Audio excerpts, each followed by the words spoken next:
विनोबाजी भावे इनकी ये कहानी है। एक बार अंग्रेजों ने विनोबाजी को काल कोठरी की सजा सुनाई थी।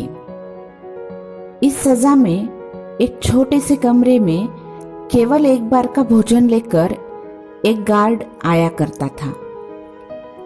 अंग्रेज सरकार को आशा थी कि विनोबाजी ऐसी कोठरी में समय बिताएंगे जहां कोई रोशनी ना हो, जिससे उनका स्वास्थ्य खराब हो और वे निराश हो जाए तो वे अंग्रेजों से माफी मांग लेंगे।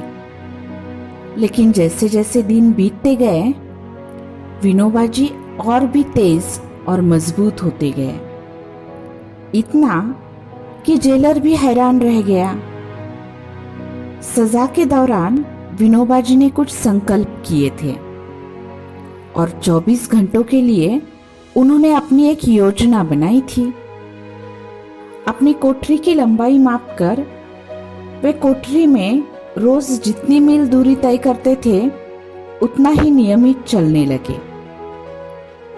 उन्होंने नियमित ध्यान धारणा का समय भी बढ़ाया। जो भी गार्ड उनका भोजन लाते थे विनोबाजी उनकी पूछताछ करके उनका सुख दुख साझा करते थे, गार्ड को उचित सलाह देते थे।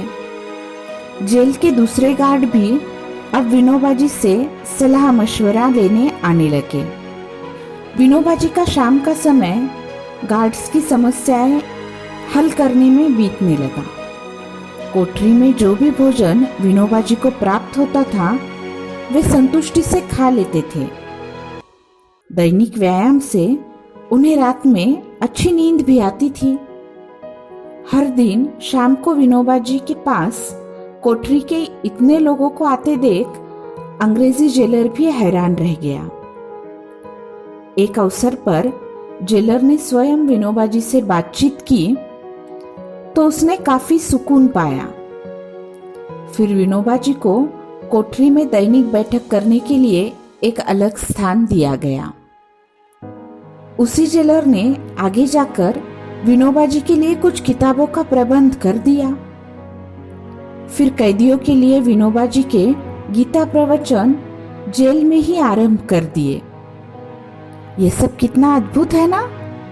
मन की काल कोठरी से विनोबाजी ने बाहर झांका तो अंग्रेजों की काल कोठरी का रास्ता धीरे धीरे रोशनी में तब्दील हो गया। विनोबाजी को माफी मांगने की जरूरत भी ना पड़ी और सजा भी विधायक कार्य में परिवर्तित हो गई।